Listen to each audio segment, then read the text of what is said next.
सत्संग जी प्रेम से कहना,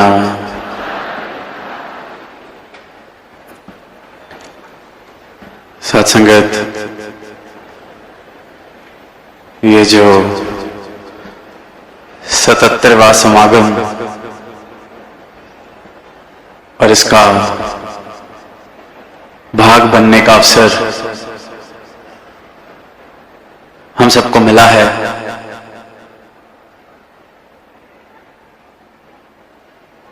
रहमतों की ये जो बरसात, इसे अपने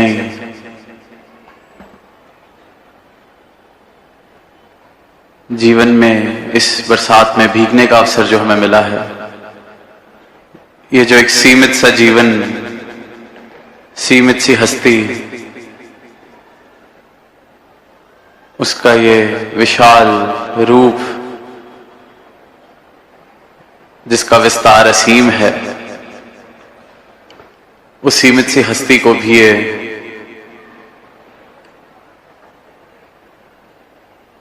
इतना भव्य असीम व्यक्तित्व मिला है। तो ये सिर्फ और सिर्फ केवल सद्गुरु का परोपकार, सद्गुरु की करुणा, और जहां आप सभी संतों ने इतने उत्साह से इस समागम में शामिल होकर अपना प्यार जाहिर किया है, पिछले चंद महीनों से सेवाओं में शामिल होकर अपनी श्रद्धा जाहिर की है, किस प्रकार जहां नजर जा रही है वहां भक्ति रस, आनंद, खुशियां, खेड़े, लहर उठी हुई है इन सब भावों की। तो ये सिर्फ और सिर्फ जब जीवन में सत्य शामिल हो जाए, ये परमात्मा शामिल हो जाए, तभी मुमकिन है। एक एक महापुरुष, एक एक संत, एक एक बच्चा दिल के भाव रख के जा रहा है, और वो भाव इस प्रकार के पूरा का पूरा जीवन बदल सकते हैं अगर किसी के घट में, किसी के जीवन में वो शब्द उतर जाएं। क्योंकि वो शब्द सिर्फ कुछ रट लिए गए शब्द नहीं, वो जीवन बोल रहा है, वो जिंदा शब्द हैं। क्योंकि वो शब्द इस आत्मा से, इस परमात्मा का जब मिलन हुआ तो उसकी खुशी का इजहार, उस मिलन का इजहार करते हुए शब्द हैं।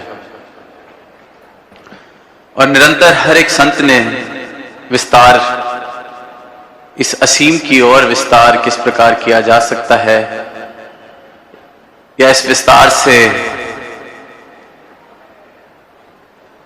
मतलब क्या है, अपने अनेक सुंदर भाव सबने रखे, हम सबने श्रवण किए, और शुरुआत सबने यही कि सदगुरु के चरणों के द्वारा जब ये भक्ति जीवन में आती है, ये ब्रह्म ज्ञान जीवन में आता है, इस परमात्मा के दर्शन जब मुझे हो जाते हैं, तो वो पहली सीढ़ी, इस परमात्मा को जब मैं जान लेता हूं, देख लेता हूं, तो ये शुरुआत होती है। तो दास भी यही सोच रहा था कि सही मायनों में देखा जाए कि अगर ये विस्तार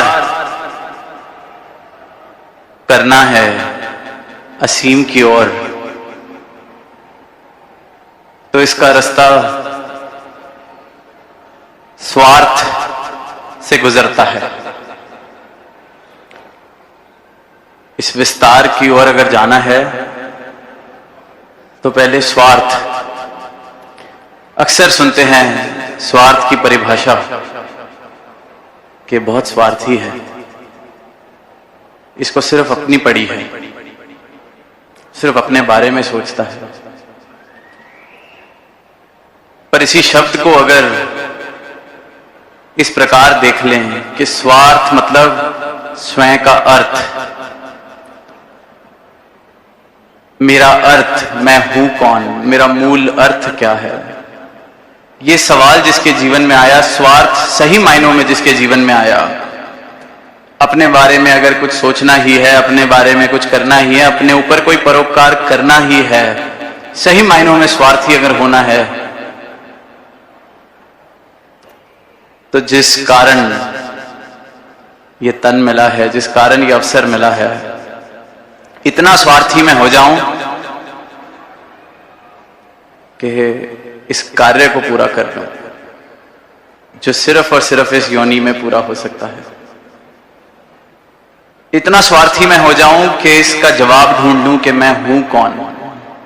खुद को जानूंगा तभी तो खुद के बारे में सोच सकूंगा, खुद को जानूंगा तभी तो खुद के ऊपर कोई परोपकार कर सकूंगा, कुछ हासिल कर सकूंगा। और इनकी कृपा से जिस जिसको भी स्वयं का अर्थ मिला है, जिसका ये स्वार्थ पूरा हुआ है, फिर उसका स्वार्थी होना सारी मानवता के लिए परोपकारी हो जाता है कि वो अपने अर्थ को, अपने मूल को इस प्रकार जानता है कि मोही तो ही मोही अंतर कैसा। खुद का अर्थ जानने के बाद मेरा स्वार्थी हो जाना या किसी ब्रह्म ज्ञानी का स्वार्थी हो जाना मतलब है कि सबका भला करो भगवान, ये मेरा स्वार्थ बन जाता है। तो ऐसा स्वार्थ मुबारक है जो स्वयं के अर्थ से शुरू होता है। इस सवाल से ही अध्यात्म, मुक्ति, मोक्ष की यात्रा शुरुआत। मैं कौन हूं, मेरा अर्थ क्या है, मेरा मूल क्या है। गौतम बुद्ध का जीवन देखते हैं, जब पैदा हुए अपने राज्य के राजा के इकलौते बेटे, तो उनको सिर्फ और सिर्फ सजावटें, सुनहरी चीजें दिखाई जाती थीं। पर किसी वक्त जब बाहर निकलना हुआ और देखा कि ये शरीर किस प्रकार ढल जाएगा, किस प्रकार जीवन में दुख आएगा, तो मानो कि जीवन से भरोसा ही उठ गया कि अगर इसे जीवन कहते हैं तो ये तो जीवन ही व्यर्थ है।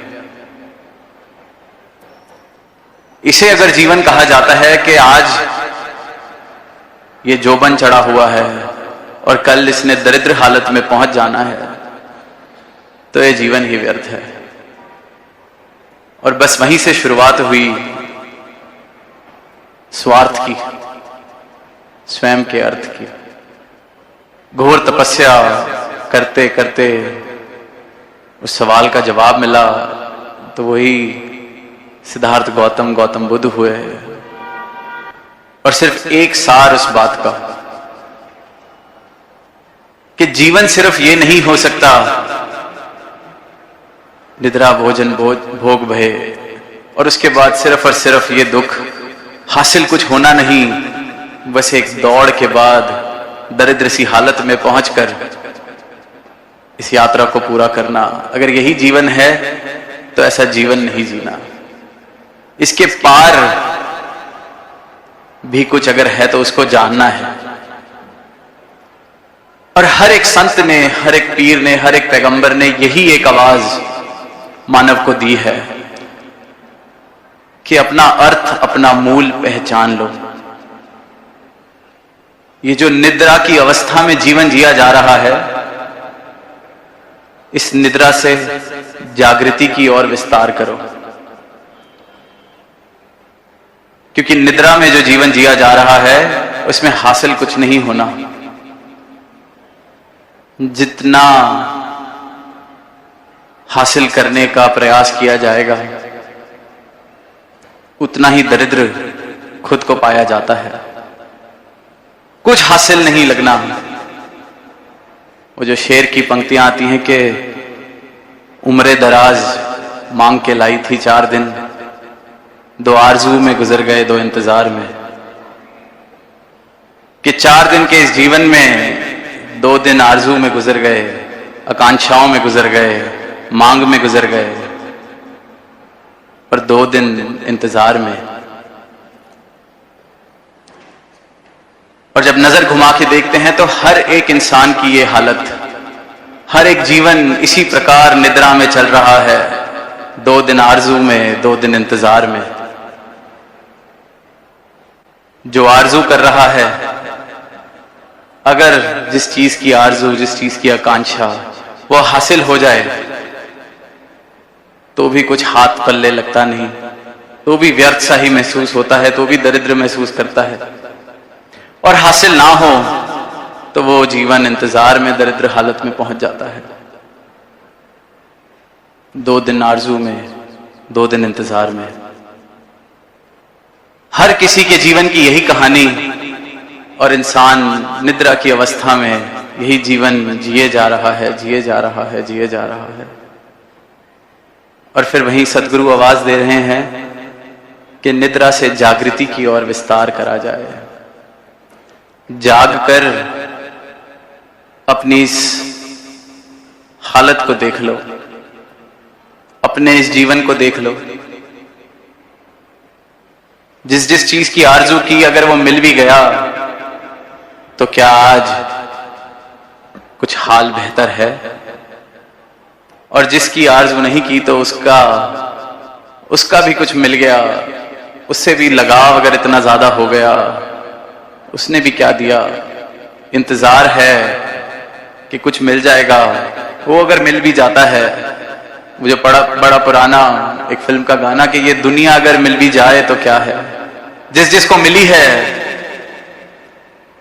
उसने भी यही कहा कि मिल भी गई तो क्या है, जिसको नहीं मिली वो इंतजार में है। शायद हार के कह देता है कि चलो मिल भी जाती तो क्या है, जान के पर नहीं कह रहा। और वहीं सदगुरु कह रहे हैं विस्तार अगर करना है तो निद्रा से जागृति की ओर का विस्तार। बहुत जी लिए सोते सोते, बहुत जी लिए, अब जागृति, जागो।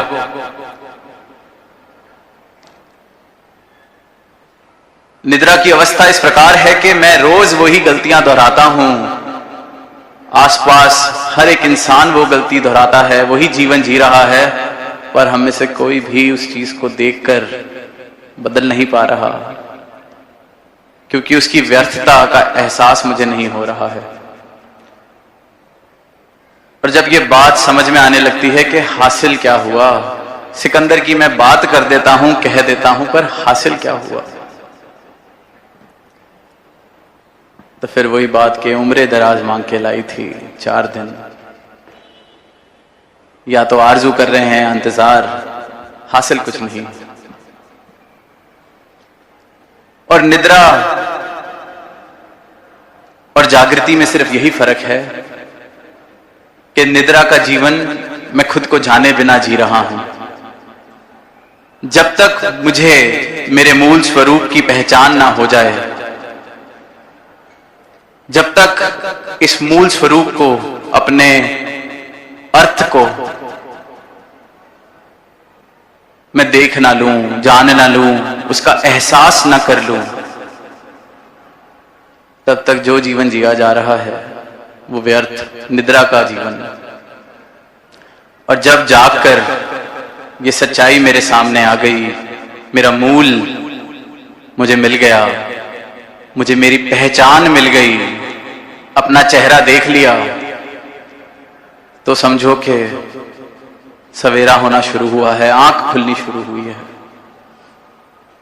हम सब रात को जब सोते हैं अक्सर सपने भी आते हैं। इस बात पर सबने ध्यान दिया होगा, नहीं दिया तो दे के देखें तो इस बात का एहसास होगा कि सपने में इस बात का एहसास तो होता है कि मैं हूं, मेरे आसपास चीजें घट रही हैं, मैं कुछ कर रहा हूं, कुछ मेरे साथ हो रहा है। कभी कभी सपना इतना ज्यादा गहन कि सुबह उठकर भी कुछ समय लग जाता है होश में आने के लिए कि सच क्या था, सपना क्या था। पर सपना चाहे गहन हो, बुरा हो, अच्छा हो, सुनहरा हो, जैसा मर्जी हो, कभी गौर करेंगे तो सपने में अपना चेहरा नहीं दिखाई देता। ये तो लगता है मैं हूं, पर सपने में कभी अपना चेहरा नहीं दिखाई देता।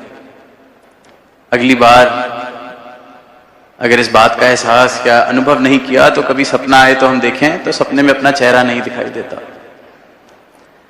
और यही बात अध्यात्म में अगर देख लें, जो जीवन अपना चेहरा ना देखे बिताया जा रहा है, अपने असली रूप के एहसास के बिना बिताया जा रहा है, अवेयरनेस के बिना बिताया जा रहा है, अपनी ट्रू आइडेंटिटी के। Every moment that I am living without being aware of my true identity, of my true self, is nothing but an illusion. जैसे स्वप्न में अपना चेहरा नहीं दिखाई देता, वैसे ही जब तक अपने इस मूल का एहसास किए बगैर मैं जी रहा हूं, मतलब ये सपना, मतलब ये वही दरिद्र जीवन में जी रहा हूं। और बस यही जागृति का विस्तार सदगुरु कर रहे हैं कि अपने पल पल में खुद को देख के जियो, खुद को जान के जियो। तुम हो क्या, तुम्हारा अर्थ क्या है, पूरी तरह से स्वार्थी होकर जियो। खुद को जान लो, पहचान लो। ये विस्तार, इससे ऊपर कोई विस्तार नहीं। और फिर भक्ति का रस जीवन में आना शुरू होता है, क्योंकि ये शुरुआत है, ये शुरुआत है। और फिर ये जीवन का पल पल, जब जब इस पल में, हर पल में इस एहसास में मैं जी रहा हूं कि मैं हूं कौन, तो जीवन का नजारा ही बदल जाता है, जीवन जीने का ढंग ही बदल जाता है। कल सदगुरु माता जी ने फरमाया गहराई के बारे में कि जीवन गहरा हो, विस्तार हो जीवन में। तो जब तक मैं वाला जीवन है, निद्रा वाला जीवन है, कोई छोटा सा पत्थर भी मुझ पे गिरता है तो तरंगे उठ जाती हैं। जैसे कल एक एग्जाम्पल लिया, बाल्टी छोटी सी, उसमें पत्थर फेंका, पानी उछल गया, तरंगे उठ गईं। ऐसे ही कोई जरा सत्कार की नजर से मुझे नहीं देखता, तरंगे उठने लगती हैं, परेशान होने लगता हूं, जल सा जाता हूं, भुन सा जाता हूं। ऐसी हालत, तरंगे, देखा कैसे नहीं।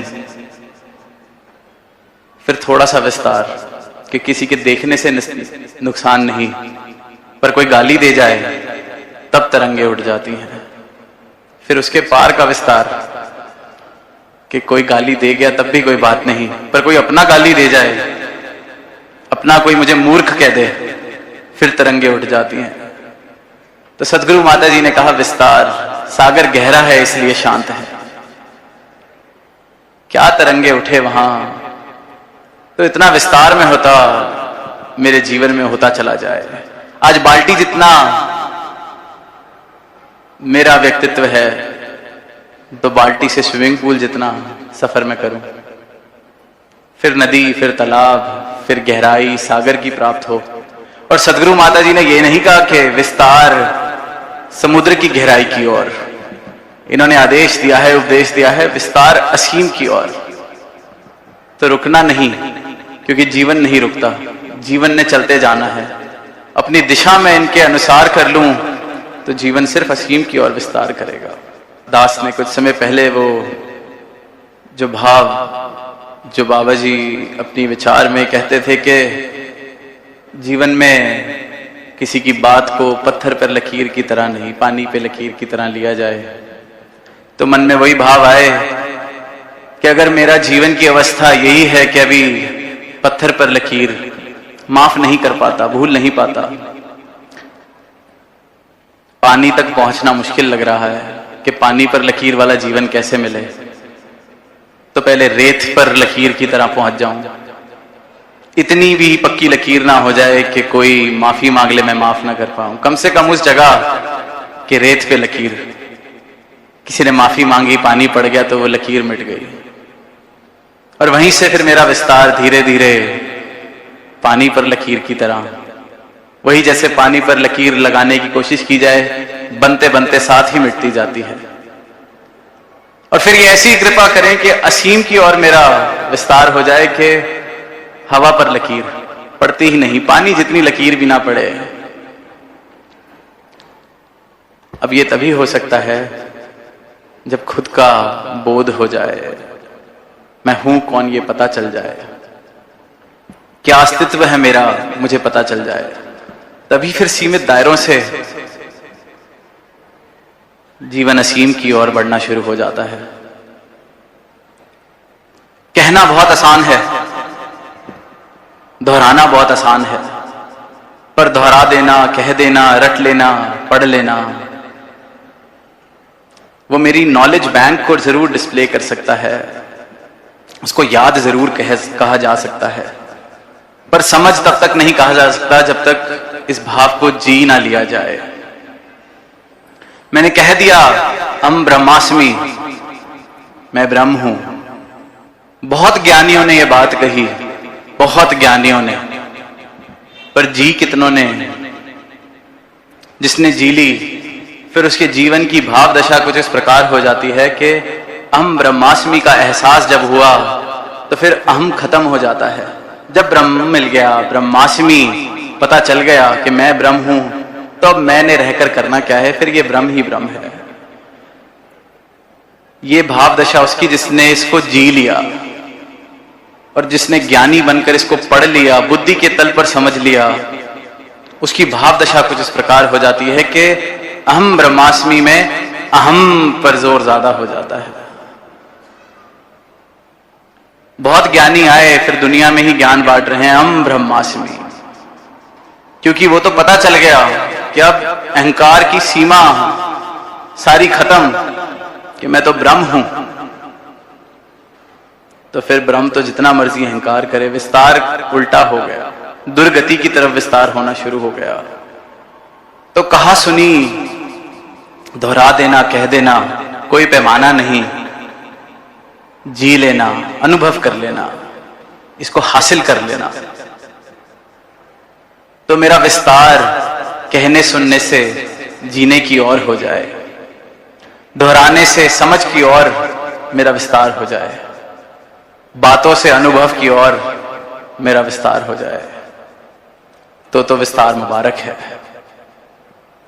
तो फिर मेरी भक्ति का रस जब जीवन में घुलने लगता है तो फिर ऐसे भाव भी समझ आने लगते हैं कि क्यों शास्त्रों में कहा गया, बड़े बड़े भक्तों ने कहा गया कि भक्ति का फल भक्ति। कितनी बार सुनते हैं भक्ति का फल भक्ति, कि भक्ति में 2 पल भी अगर सही मायने से किसी ने बिताए तो वो 2 पल ही उस भक्ति का फल है। क्योंकि जो अमृत रस, जो भक्ति का प्रेम रस उन 2 पलों में मिलता है, जिसने भी चखा है, फिर दुनियावी कोई और फल के साथ उसका नापतोल किया नहीं जा सकता। मिल भी जाए तो कहेंगे कि क्या ये आप पत्थर को सोने से तोलते हो। दुनिया के सारे सुख साधन एक तरफ, अरे वो प्रेमा भक्ति के 2 पल भी किसी ने अगर सही मायनों में एहसास किया है भक्ति के रस का, ये आप सब जो यहां जिस आनंद का हम एहसास कर रहे हैं इनकी कृपा से, ये आनंद का एहसास ही अपने आप में फल है।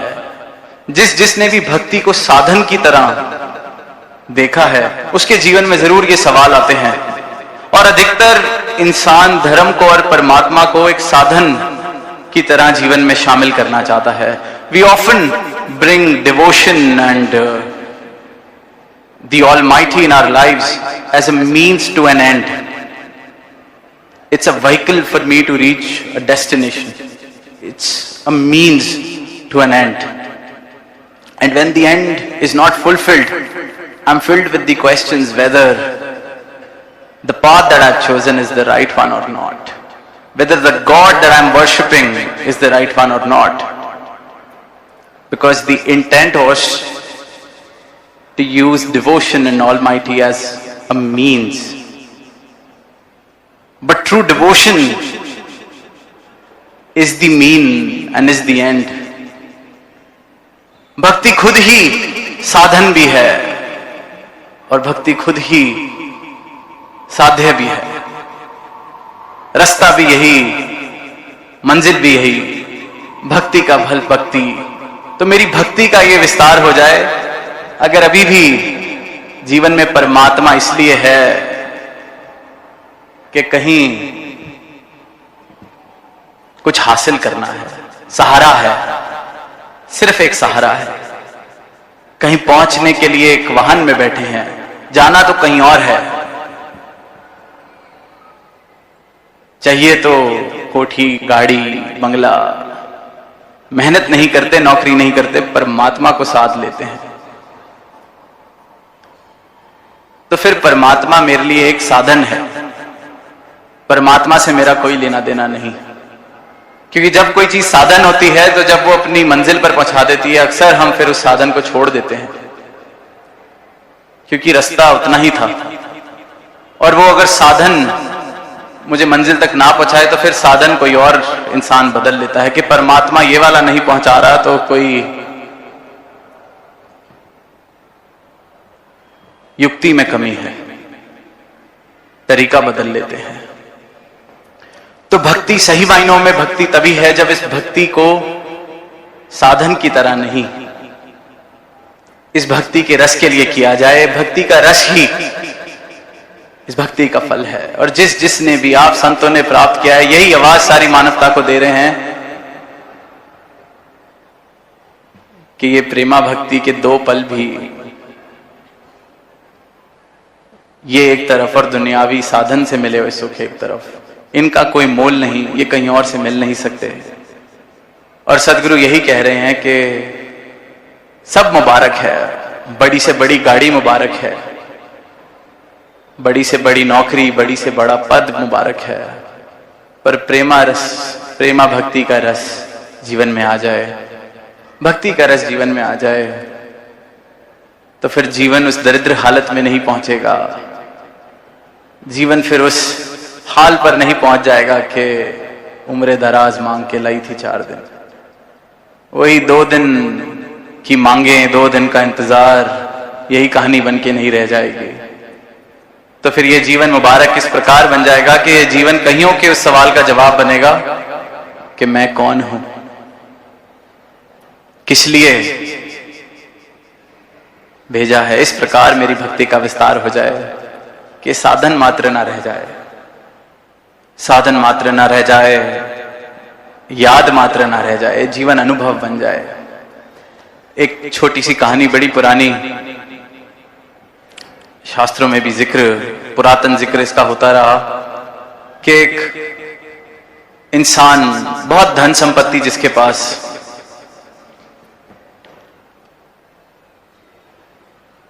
इतनी धन संपत्ति कि सोचा अब 3 बच्चे हैं, ये कैसे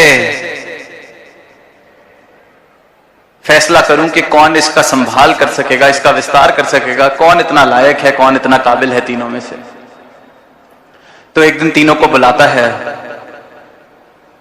और एक एक पोटली तीनों को देता है और कहता है कि मैं चंद वर्षों के लिए एक तीर्थ यात्रा पर जा रहा हूं, 4 या 5 वर्ष बाद लौटूंगा, और इस पोटली में जो तुम तीनों को मैंने दी है बीज हैं, और जब मैं वापस आऊं तो तुमने मुझे ये बीज वापस करने हैं और बड़े ध्यान से इनकी संभाल करना और मुझे यही बीज लौटाना, क्योंकि इन पर बहुत कुछ निर्भर करता है। तो वो इंसान फिर अपनी यात्रा की ओर बढ़ जाता है और पीछे से 3 बच्चे अपने अपने हिसाब से जो भी उन्होंने उस पोटली के साथ करना था वो करते हैं। 5 वर्ष बाद जब वापसी होती है तो सबसे पहले सबसे बड़े बेटे को बुलाते हैं कि तुम्हें पोटली दी थी, मेरे बीज मुझे लौटाओ। तो कहते हैं जरा रुकिए, अभी लाया। घंटे 2 घंटे बाद वापस आता है और लगभग उतनी ही वजन के बीज लौटा के हाथ में रख देता है। तो पिताजी कहते हैं कि ये वो बीज नहीं है। कहते हैं आप जो मुझे बीज देके गए थे, बड़ा बेटा कहता है, उनकी संभाल कैसे करनी है, मुझे तो यही सूझा कि उनको मैं बाजार में बेचाऊं और जब आप वापस आएंगे तो उतने ही बीज आपके लिए तब खरीद के आपको दे दूंगा। पर उन्होंने कहा ये वो बीज नहीं, मैंने अपने बीज तुमसे मांगे थे। खैर कोई बात नहीं। दूसरे बेटे को बुलाया जाता है कि बीज लौटाए जाएं। कहते हैं जरा रुकिए। वो 10 मिनट में वापस पोटली देता है हाथ में। पोटली वही की वही, पर उस पोटली में से अब दुर्गंध आ रही थी। तो वो खोल कर देखते हैं, बीज तो वही के वही होते हैं पर सड़ चुके होते हैं। कहता है ये क्या है, ये क्या हाल कर दिया इन बीजों का। तो कहता है आपने संभालने के लिए दिए थे तो मुझे और कुछ नहीं सूझा, मैंने तिजोरी में संभाल कर रख दिए कि आप जब आएंगे को वापस कर दूंगा। तो वो कहता है कि बड़े बेटे ने कम से कम जिंदा बीज तो दिए थे, तूने तो इनको साड़ ही दिया है। खैर कोई बात नहीं। तीसरे बेटे को बुलाया जाता है, मेरे बीज मुझे लौटाए जाएं। पिताजी कहते हैं, तो कहते हैं आइए मेरे साथ। घर के पास 2 कदम पर एक बगीचा दिखाया जाता है। कहता है ये रहे आपके बीज, अभी फूल बने हैं, कुछ समय में फल लगेंगे और फिर बीज दोबारा आएंगे तो मैं आपके बीज आपको लौटा दूंगा। पर जो बीज आप मुझे देके गए थे उनको लौटाने का यही एक तरीका था कि उनको बो दिया जाए, वरना वो सड़ जाते, क्योंकि वो तो जिंदा चीज आपने मुझे दी थी। अब 5 वर्ष बाद आप मुझे मिले हैं, मैं ही वो इंसान नहीं, मैं भी बड़ा हो गया हूं। तो वो जिंदा चीज आपने मुझे दी तो बाजार में बेचना ठीक नहीं लगा, क्योंकि वो फिर वो बीज ठीक नहीं रहते, वो बीज बदल जाते, जैसे कि बड़े भाई ने किया। तिजोरी में रख देता तो सड़ जाते। और मैं आपसे बस यही माफी मांगता हूं कि वो यही एक माफी कि वो बीज नहीं और उतने नहीं, लाख गुना बीज हो गए, लेकिन ये बीज अपनी यात्रा में विस्तार कर रहा है। वो मैंने बोया, वो पौधा बना, फूल खिले, अब फल बनेगा और लाखों की तादाद में मैं आपको वो बीज वापस करूंगा। तो ये जो विस्तार है ये पल पल हो रहा है। जिंदा है, ये जीवन है तो ये चलता हुआ है। चलना किस ओर है, विस्तार किस तरफ करना है। खुद को रोक लेंगे तो सड़ जाएंगे। पानी गंदा, रुका हुआ पानी गंदा हो जाता है। संसार में बेचाएंगे तो जिस मूल के लिए मिला था, परमात्मा ने जैसा का जैसा भेजा था वैसा परमात्मा को लौटेंगे कैसे। एक ही तरीका है, विस्तार असीम की ओर। इनके चरणों में खुद को समर्पित कर दिया जाए, फिर वो पौधा बनाए, पेड़ बनाए, वापस फल, फिर वापस बीज। विस्तार ही विस्तार है। इस कुदरत में, इस कादर ने जो कुदरत बनाई है उसके भी हर कोने में विस्तार देखने को मिलता है। मानव ने किस ओर विस्तार करना है, किस तरफ बढ़ना है, इसी सवाल का जवाब सदगुरु अपने ब्रह्म ज्ञान से दे रहे हैं, अपने उपदेशों से दे रहे हैं कि ये चुनाव है। विस्तार दुर्गति की तरफ भी किया जा सकता है, पतन की तरफ भी किया जा सकता है, या फिर इस रूप में किया जा सकता है कि मुट्ठी भर बीज मिले और लाखों वापस किए। जैसे हुजूर कहते हैं कि ये दुनिया जैसी आई है, जिस दुनिया में जैसे आए हैं इससे बेहतर इसको करके जाएं, ऐसा मेरे जीवन का विस्तार हो सके। तो भाव यही आते हैं कि मानव सुन तो ये बात रहा है, हम भी सुन रहे हैं, दोहरा रहे हैं, पर कहीं मेरी जीवन, मेरी अवस्था रटन तक ना रह जाए। पता चले कि बुद्धि के तल पर ही जीवन जिया जा रहा है। कहा तो जा रहा है जाग जाओ, पर फिर इंसान जागता क्यों नहीं? कहा तो जा रहा है कुछ हासिल नहीं होना, देख भी रहा हूं कुछ हासिल नहीं होता, फिर भी इंसान जागता नहीं।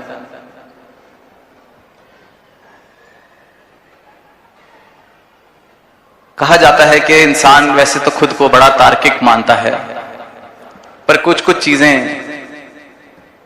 वो बिल्कुल तर्क से उल्टी करता है। It is said that though man is a very rational being, but there is a very systematic system to his irrationality. And one such system, one such fallacy is the sunk cost fallacy.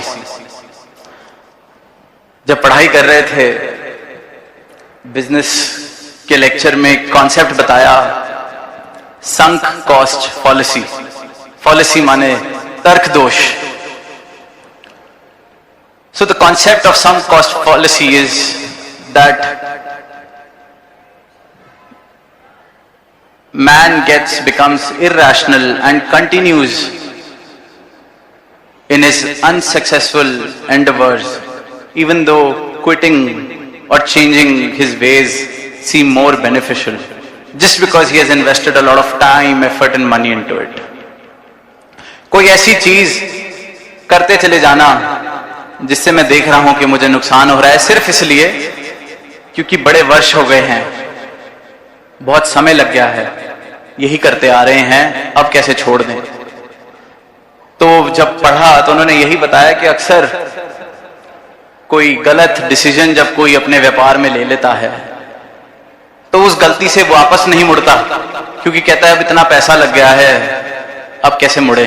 जबकि और पैसा जब वो डालता है तो वो पैसा डूबता ही रहता है। sunk cost fallacy. Just because I've invested so much, how can I not continue? Because I've invested so much time, resources, and now if I continue, I'm incurring even further losses. तो ये तो इसकी business application, वहीं इंसानों पर भी वो पूरी की पूरी बात बैठती है। और बड़े सरल से एग्जाम्पल में कहा कि कभी बाहर से खाना मंगाया, अब पेट तो भर गया है, पर इंसान कहता है कि पैसे खर्च के खाना मंगाया है, खा ही लेते हैं, पैसे वेस्ट हो जाएंगे। पेट खराब करना मंजूर है, अगले दिन खाना नहीं मंजूर या बांटना मंजूर नहीं, पैसे वेस्ट हो जाएंगे। तो इंसान यही करता है। फिर एक और बड़ा सरल सा उदाहरण, पिक्चर देखने गए, आधे घंटे में लगा कि बहुत ही खराब पिक्चर है, 2 घंटे बर्बाद हो जाएंगे, पर कहता है चलो 100 रुपए की टिकट खरीदी है, 100 रुपए खराब हो जाएंगे, तो इसलिए 2 घंटे खराब करने मंजूर है। तो कहते हैं इंसान चाहे जितना भी तार्किक है, पर उसके तर्क में कहीं अद्भुत से दोष हैं, जिसमें से एक दोष सunk कॉस्ट पॉलिसी। इंसान रिश्तों में भी हम कई बार देखते हैं कि अब इतने वर्ष तो हो गए, अब कुछ और कैसे किया जाए, थोड़ा दुख और सह लेंगे। सunk कॉस्ट पॉलिसी 10 साल से ऐसे ही चलता आ रहा है, अब 10 साल लगा दिए हैं, कोई बात नहीं। इंसान भी जीवन जब जी रहा है, हाथ पल्ले कुछ नहीं पड़ा, देख रहा है 50 साल की उम्र हो गई, 60 साल की उम्र हो गई, हाथ पल्ले कुछ नहीं, और अब इतने वर्ष लगा दिए हैं, थोड़ा सा और ही सही। पता है जिस रास्ते चलता आ रहा हूं, जैसा जीवन जीता आ रहा हूं, कुछ हासिल करके भी हासिल नहीं हुआ है, पर अब इतने वर्ष लगा दिए, अब तौर तरीके कैसे बदले हैं। परमात्मा को एक सीमित से रूप में देखता आ रहा हूं, देखा भी नहीं, जानता भी नहीं, परमात्मा परमात्मा करता आ रहा हूं। पर अब कोई सच की आवाज दे रहा है, पर अब इतने वर्ष लगा दिए हैं, अब तौर तरीके कैसे बदले, इतने वर्ष लगा दिए हैं। तो साथ संगत, इसी अवस्था से, इस तर्क दोष से उठाकर सदगुरु जागृति की अवस्था बख्शते हैं। जैसा जीवन चलता आ रहा है, अगर ऐसे ही जीते रहे तो ये जीवन की बाजी हार जाओगे। हारते आ रहे हो जीवन की बाजी, 50 साल से, 40 साल से, 20 साल से, जितनी भी उम्र है, ये बाजी हारते जा रहे हो। ऐसे ही चलता रहा, एक वर्ष और, एक पल और ऐसे जिए तो वो पल भी हार जाओगे। ये जगा रहे हैं, पर हम कहते हैं अब 60 साल लगा दिए, कोई बात नहीं, शायद कुछ मिल जाएगा। बस ये जीवन की बाजी हारने से हर एक मानव को बचाने आए हैं। हम कहीं किसी तर्क दोष में न फंस जाएं, अपना विस्तार इस रूप में कर सकें कि वाकई ही जो भक्ति और भक्ति का रस मिला है, मेरा विस्तार इस रूप से हो सके, मेरे जीवन का विस्तार इस रूप से हो सके कि अरे मेरी भक्ति साधन बन के ना रह जाए, मेरी भक्ति संपूर्ण रूप में प्रेम, अनुराग, प्रेम का रस, भक्ति का फल, सिर्फ और सिर्फ भक्ति, ऐसा विस्तार मेरी भक्ति का हो पाए। इन्हीं भावों से दास इजाजत लेना चाहेगा और यही अरदास सदगुरु माता जी के चरणों में कि दूर दूर से सारे संत पहुंचे हैं यहाँ, और जितने पहुंचे हैं उससे भी कहीं गुना आपके संत अपने अपने घरों से निरंकार रूप में